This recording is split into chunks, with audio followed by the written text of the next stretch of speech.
రాక్షసులు. అట్లాంటి వాళ్ళందరికీ కులగురువు శుక్రాచార్యుడు. ఆ శుక్రాచార్యుడు దేవతలు తపస్సు చేసేటప్పుడు, లోక కళ్యాణం కోసం పూజలు చేసేటప్పుడు ఆయనకి ఇద్దరు శిష్యులు, మారీచుడు సుబాహుడు అని ఇద్దరు శిష్యులు ఉంటారు.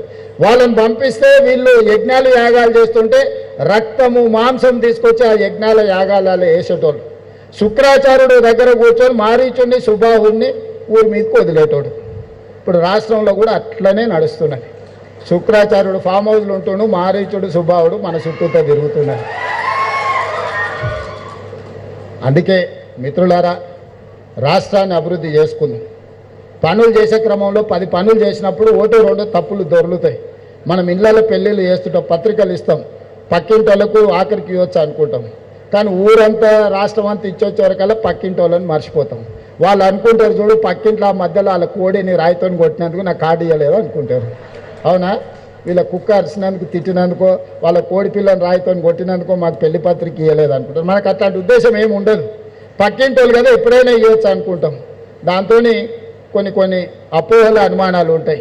మా ప్రభుత్వం చేసేటప్పుడు కూడా అది మూసీ నది పునర్నిర్మాణం కావచ్చు, లేకపోతే రీజనల్ రింగ్ రోడ్ కావచ్చు, భారత్ ఫ్యూచర్ సిటీ కావచ్చు, మెట్రో రైల్ నిర్మాణం కావచ్చు, ఏవి తీసుకున్నా ఈ పనులు వేగంగా చేయాలన్న ఆలోచనతోని ఎక్కడైనా చిన్న తప్పిదాలు దొర్లితే అది ఉద్దేశపూర్వకంగా మీకు ఇబ్బంది కలిగించాలన్న ఆలోచన ఈ ప్రభుత్వానికి కాదు. అనుకోకుండా ఏదైనా జరిగినా ఎంబడే వెనక్కి తిరిగి సర్దిద్దడానికి నేనున్నా. మీకు ఏదైనా సమస్య వచ్చి నిలబడి పరిష్కరించడానికి నేనున్నా. నమ్మకం పెట్టుకొని ముందుకు నడవండి. ఆ నమ్మకమే మనల్ని అభివృద్ధి పదం వైపు నడిపిస్తుంది. ఎప్పుడు చెడు చెప్పేటోడు ఉండనే ఉంటాడు. ఏ ఊరికైనా ఓ తాగుబోతాడు ఉంటాడు. అవునా? ఆ సినిమాలో ఏదో కుడి ఎడమైతే పర్వాలేదు అని పాట ఉంది కదా.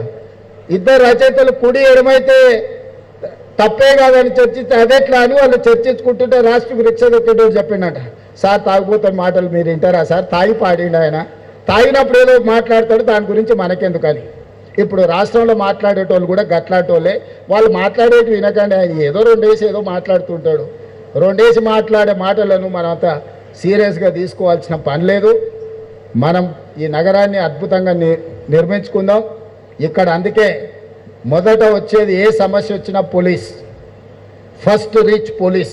ఆ పోలీస్ కమిషనరేట్ ఇక్కడికి వచ్చిందంటే ఈ ప్రాంతంలో ఒక సంపూర్ణమైన విశ్వాసం వస్తుంది, ఒక నమ్మకం వస్తుంది. అందుకే పోలీస్ కమిషనరేట్ని ఇమ్మీడియట్గా నగరానికి కావాల్సిన అభివృద్ధి కార్యక్రమాలు ముందుకు తీసుకెళ్లే క్రమంలో future city office, skills university, police commissionerate వీటన్నిటినీ చెప్పినాం.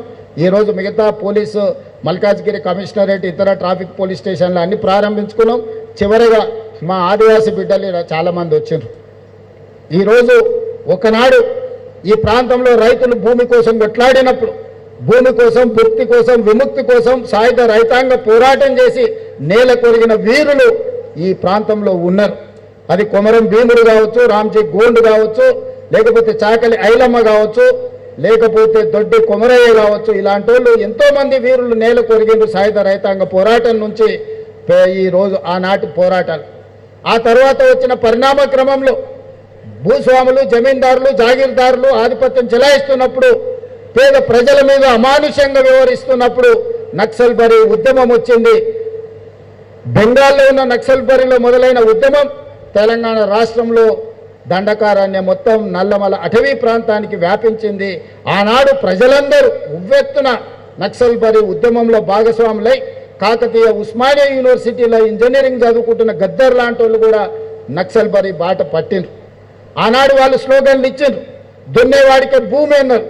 ఇందిరాగాంధీ అసైన్మెంట్ యాక్ట్ తీసుకొచ్చి, అగ్రికల్చర్ సీలింగ్ యాక్ట్ తీసుకొచ్చి భూస్వాముల దగ్గర, జమీందారుల దగ్గర, జాగీర్దారుల దగ్గర మూలుగుతున్న లక్షలాది ఎకరాలను తీసుకొని పేదలకు పట్టాల పేరు మీద భూములను అందించడం వల్ల దున్నేవాడికి భూమిని అందించింది ఆనాటి శ్రీమతి ఇందిరాగాంధీ గారి ప్రభుత్వం. రైతు కూలీల కోసం రైతాంగ పోరాటాలు జరిగినాయి. వాళ్ళ కూలీతో పాటు గిట్టుబాటు ధర గురించి ఆనాడు ఉద్యమాలు జరిగితే ఆ ఉద్యమాలను దృష్టిలో పెట్టుకొని కనీస మద్దతు ధర చట్టాన్ని తీసుకొచ్చి, ఎంఎస్పీ తీసుకొచ్చి, ప్రపంచంలో ఏ వస్తువు ఎవడు ఉత్పత్తి చేస్తే ఉత్పత్తి చేసేవాడు ధర నిర్ణయిస్తాడు. ఒక్క రైతు మాత్రమే తాను ఉత్పత్తి చేసిన పంటను బజార్కు తీసుకెళ్తే, మండికి తీసుకెళ్తే, మార్కెట్కు తీసుకెళ్తే కొనుగోలు చేసేటోడు ధర నిర్ణయిస్తాడు. ప్రపంచంలో అత్యంత దోపిడీకి లోనైంది రైతు. ఆ రైతును కాపాడాలని కనీస మద్దతు ధర చట్టాన్ని తెచ్చి ఈ దేశంలో రైతులను కాపాడింది, రైతులను ఆదుకున్నది ఇందిరాగాంధీ గారు, రాజీవ్ గాంధీ గారు. అదేవిధంగా రైతు కూలీ సంఘాలు, కూలీ దొరక్క అంబలి కేంద్రాలను చూసినా మనం. కరువు ఉన్నప్పుడు అంబలి కేంద్రాలను బస్టాండ్లో పోతే పెట్టేది. ఒక్క పూట తినడానికి కూడా కష్టం ఉన్నప్పుడు, కూలి పని కూడా దొరకక వలసలు పోతున్నప్పుడు ఉపాధి హామీ చట్టాన్ని శ్రీమతి సోనియా గాంధీ గారు తీసుకొచ్చి ఈనాడు గ్రామీణ ప్రాంతాలలో పేదవాడికి పని లేకుండా ఆకలితో చావద్దు, ఆకలితో పడుకోవద్దు అని ఈరోజు ఉపాధి హామీ చట్టాన్ని మన ప్రభుత్వం తీసుకొచ్చింది. కనీస మద్దతు ధర కావచ్చు, ఉపాధి హామీ పథకం కావచ్చు, రైట్ టు ఎడ్యుకేషన్ యాక్ట్ కావచ్చు, రైట్ టు ఇన్ఫర్మేషన్ యాక్ట్ కావచ్చు, చట్టాలన్నీ సవరించుకుంటూ పేదల కోసం పనిచేసారు. అందుకే ఈనాడు నక్సల్ బరి ఉద్యమాల బాట పట్టిన, అడవి బాట పట్టిన సోదరులకు అందరికీ మేము విజ్ఞప్తి చేసినాం. అయ్యా, మీ పోరాటం ఫలించింది, ప్రజల జీవన ప్రమాణాలు మారిపోయినాయి, పెరిగినాయి. మీరు అడ్డుకోవడం వల్ల గిరిజన ప్రాంతాలలో, తండాలలో, గూడాలలో, మారుమూల పల్లెల్లో ఈ ప్రభుత్వం చేయాలనుకుంటున్న అభివృద్ధి ఆగిపోతుంది. ఆ ఆదివాసి బిడ్డలకు ఉద్యోగ ఉపాధి అవకాశాలు కల్పిస్తాం, జనజీవన స్రవంతిలో కలవండి అని పిలుపునిచ్చినాం. మనం వచ్చిన తర్వాత ఇంతకుముందు సుమతి గారు చెప్పారు, శివధర్ రెడ్డి గారు చెప్పారు, 814 మంది నక్సలైట్లు ఉద్యమ బాటను వీడి జనజీవన స్రవంతిలో కలిసిరు. సెంట్రల్ కమిటీ మెంబర్స్ అందరూ ఈరోజు వచ్చిండ్రు. ఇంకా ఒకరిద్దరు పెద్దలు మిగిలిపోయినారు, వాళ్ళకు కూడా వయసు మీద పడ్డది. అందులో ప్రముఖ వ్యక్తి గణపతి. నేను ఈ వేదిక మీద నుంచి వారికి విజ్ఞప్తి చేస్తున్నా, ప్రభుత్వం మీ ఆరోగ్యం బాగాలేదని ప్రభుత్వం దృష్టికి వచ్చింది, మీకు అవసరమైన వైద్యాన్ని అందించే బాధ్యత రాష్ట్ర ప్రభుత్వం తీసుకుంటుంది, మీ ప్రాణానికి రక్షణ కల్పించే బాధ్యత మా రాష్ట్ర ప్రభుత్వం తీసుకుంటుంది. ఇక మీ ఉద్యమం ప్రజలలో ఉండి ప్రజా సమస్యల్ని ప్రస్తావించండి, అవి పరిష్కరించడానికి ప్రజాప్రభుత్వం అందుబాటులో ఉంది. ఇంకెవరైనా అడవుల్లో ఉండి నక్సలైట్ ఉద్యమాలతోని ప్రభావితమైన వాళ్ళు ఎవరైనా ఉంటే జనజీవన స్రవంతిలోకి రాండి. మీకు ఆర్థికంగా మీరు ఉండడానికి మీకు అన్ని రకాలుగా ఈ రాష్ట్ర ప్రభుత్వం ఆదుకుంటుంది. ఈనాడు గిరిజనుల యువకులకు గిరిదర్శక్ పేరు మీద ఆనాడు నక్సలైట్లకు అడవుల్లో దారులు చూపించిన మా గిరిజన బిడ్డల్ని ఆదిలాబాద్ పోతే గోండులు ఉండొచ్చు, మహబూబాబాద్ ములుగు ఈ ప్రాంతానికి పోతే కోయలు ఉండొచ్చు, అచ్చంపేట అడవుల్లో పోతే చెంచులు ఉండొచ్చు, ఇతర ప్రాంతాలలో పోతే మా లంబాడ సోదరులు ఉండొచ్చు.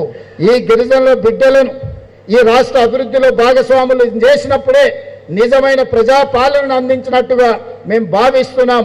అందుకే టూరిజం శాఖ నుంచి, అదేవిధంగా ఫారెస్ట్ డిపార్ట్మెంట్ నుంచి తెలంగాణ జరూర్ ఆనా అనే ఒక స్లోగన్ తీసుకొని ఎండోమెంట్ టూరిజం, ఫారెస్ట్ టూరిజం, ఈరోజు అన్ని టూరిజంలను అభివృద్ధి చేసి వీళ్ళకందరికీ ఒక ఉపాధి కల్పించాలని ఒక మంచి ఆలోచనతోని గిరిదర్శక్ కార్యక్రమాన్ని తీసుకొని ఆ పిల్లలకి ఈరోజు నియామక పత్రాలు అందించబోతున్నాం.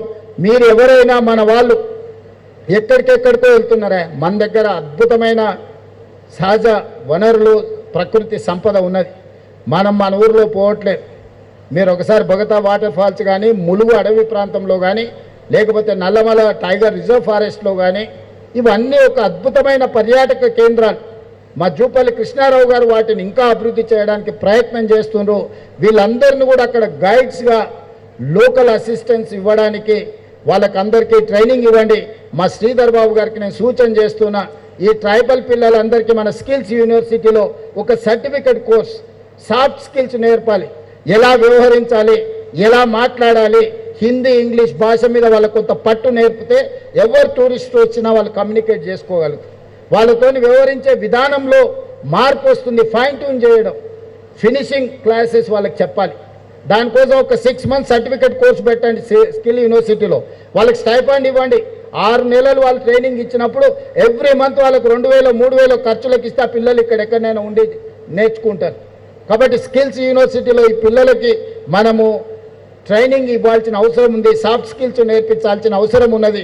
టెక్నాలజీని కూడా ఏ విధంగా వాడాలి, లొకేషన్స్ కానీ, గూగుల్ మ్యాప్స్ కానీ, లేకపోతే టూరిజం స్పాట్స్ని ఏ విధంగా వాళ్ళు ఎలక్ట్రానిక్ గ్యాడ్జెట్స్లో టూరిస్ట్కు చూపించే అవకాశం, అక్కడికి తీసుకెళ్ళడానికి అవసరమైన, అదేవిధంగా ఈ ట్రావెల్ చేసే టైంలో వాళ్ళని ఏ రకంగా కోఆర్డినేట్ చేసుకోవాలో ఇవన్నీ కూడా పోలీస్ శాఖకు, అదేవిధంగా స్కిల్స్ సంబంధించిన శ్రీధర్ బాబు గారికి సమన్వయం చేసుకొని వాళ్ళకి శిక్షణను అందించాల్సిందిగా వాళ్ళను ఒక అభివృద్ధి పదం వైపు నడిపించే పౌరులుగా తీర్చిదిద్దే బాధ్యత ప్రభుత్వం మీద ఉన్నది.